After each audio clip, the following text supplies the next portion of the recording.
The whole world was stunned to learn the latest lefty lunacy from here in Australia, when at an entire school, all the boys were forced to apologise to the girls for being boys.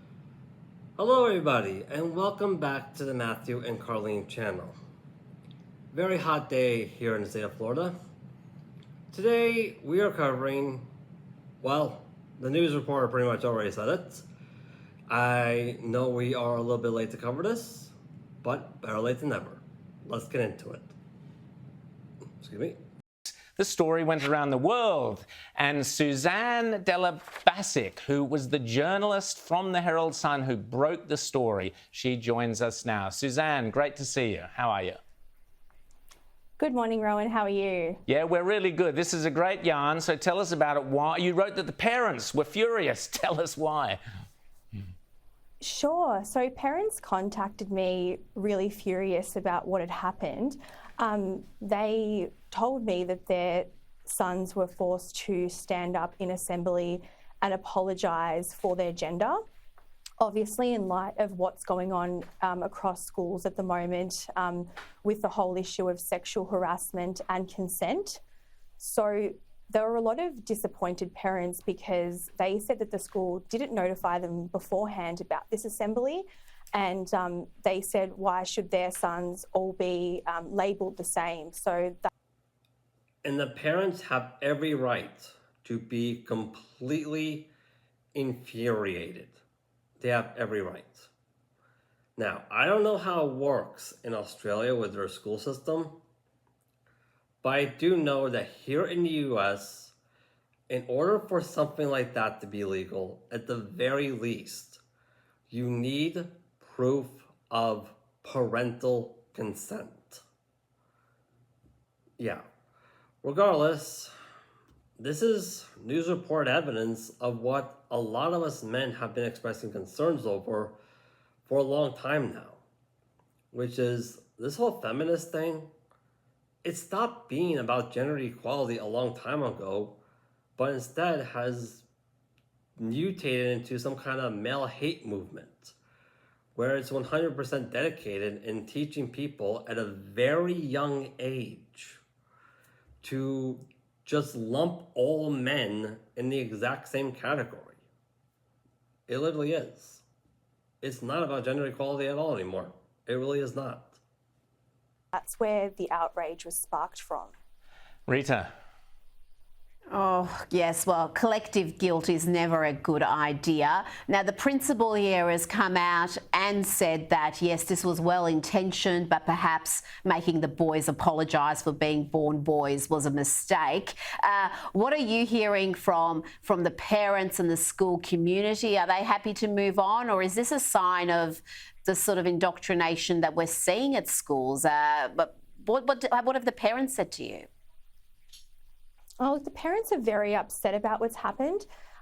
They're quite furious that the issue was obviously, in a school assembly, and that their sons were forced to apologise for things that they had never taken part in. The parents have said that they've got no issue with consent being taught in schools. They've just said that, it's not their sons and why should they apologise? So there's a lot of anger coming out of the school. A parent did actually contact me from the school yesterday just to sort of follow up, and they were very disappointed still that this had taken place, and they're worried that more assemblies and more sort of classes will take place like this without parents actually being notified. Well, I'd be pulling the kids out of the school personally, but that would be my choice. James. What were these both mothers and fathers who were complaining, and what were they saying that their sons were coming home and reporting about that, and how they felt about being singled out as being the member of the gender that is apparently responsible for all the problems in the world? It was mothers and fathers that were complaining about it. There you go, ladies and gentlemen. The reporter confessed it. It's not about gender equality. And let's be honest here. Men are not the source of all things evil in the world. Men built the world we are living in. Your houses are built by men. Your buildings are built by men. Your sewers are managed by men. Your roads are paved by men. Men are literally the ones who built the world we're living in right now. We did. Regardless, this is evidence of what so many men have been expressing complaints over that has landed on deaf ears. Which is, this whole feminist thing is basically promoting this message that women are pure and innocent angels who can do no wrong. They are literally God's gift to humanity. While men are just the source of all things evil on the planet. Well, I would rather get a wife from overseas than have anything to do with a message like that. Which is the exact reason why I became a passport bro. So one boy came home and he said, "Mum, I'm not a rapist. Why have I been forced to apologise for this?" So And how old were these kids, there by was the a way? lot of disappointment. So one of the mothers I had spoken to, her son was 13, and another mother, her son was 14. So they were very young, and yeah, just very disappointed. So obviously, being at such a young age in year 7, and just coming home and saying, "Mum and Dad, this has happened," it obviously caused a lot of friction, for them. And I know that one mother I spoke to told me that her son didn't actually want to go to school the next day because of it. So geez. yeah, it's very sad that it all happened. This infuriates me. This is what I was talking about before. The Prime Minister blames the men and boys of Australia for having a cultural problem, and this is the direct result of it. This is what you have done, Scott Morrison. Nice work. Kids, boys, terrified to go to school. Rita? I'm just disgusted. As a mother of a 13-year-old, I would be utterly furious if he was subjected to this. Now, this story has gone global. Newsweek's picked it up, multiple publications around the world. So are you getting a little bit of interest? And why do you think this story has captured the world's imagination? Is it just because we have just gone so far in adopting these collective guilt narratives? I think the story has, reached obviously everyone across the world because, it's sort of becoming the new norm, and I think parents are feeling that this could be in all schools.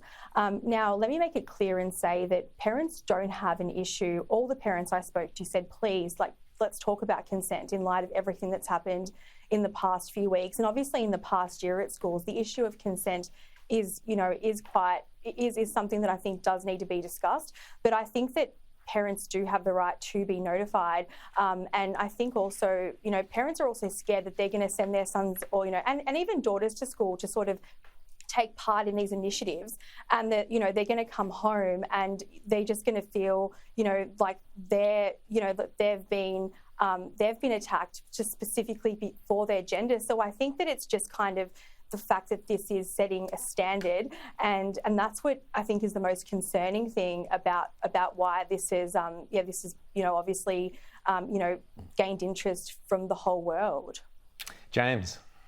I'm just going to make the point, really, that with women being the mothers here, every time one of these things happens, it must turn so many women off of, this push to have quotas in the Liberal Party or whatever, because they see that their own sons are getting blamed. Did you find that the parents were just upset about the broader sort of cultural issue that was being raised by this in terms of, blaming men?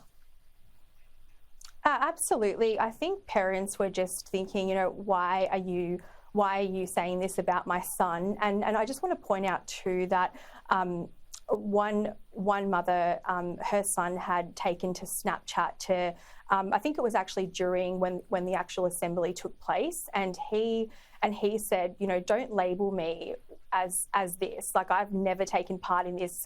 A lot of the male students, they felt quite victimised by the whole incident, and so then obviously again it makes parents feel, how can I ensure that my children are going to school and that they're feeling safe? Because how can you feel safe after this? Susan? Well, I can tell all you guys from my first-hand experience with this, because I did experience this firsthand with a church I used to go to. It was really in my true red pill moment video. Sorry, I'm feeling a little bit nostalgic today. There is no real way to feel safe after something like this. There really isn't.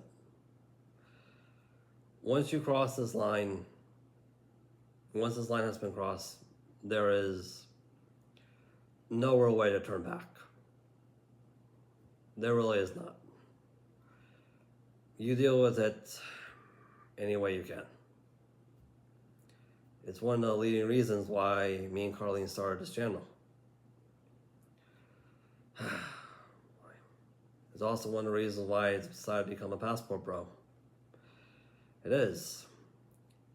Because let's face it, as a result of the feminist movement, the majority of women here in the West, not all, but a majority of them, if you get on their bad side, if you say anything that upsets them, they'll literally throw dignity out the window and resort to just about any means to make your entire life miserable. And if they can't get to you, they'll go after the first person they can find, as was clearly demonstrated in this news report. I, for one, like I said before, would rather get away from overseas than have anything to do with this. Anyways, thank you so much for supporting us. If you like this content, by all means, like, subscribe, hit the notification bell, leave a comment. It really helps us out. To all you men out there, hey, you guys keep at it. We know you guys have it really rough. We do. That's why me and Carlene started this channel. You guys are great.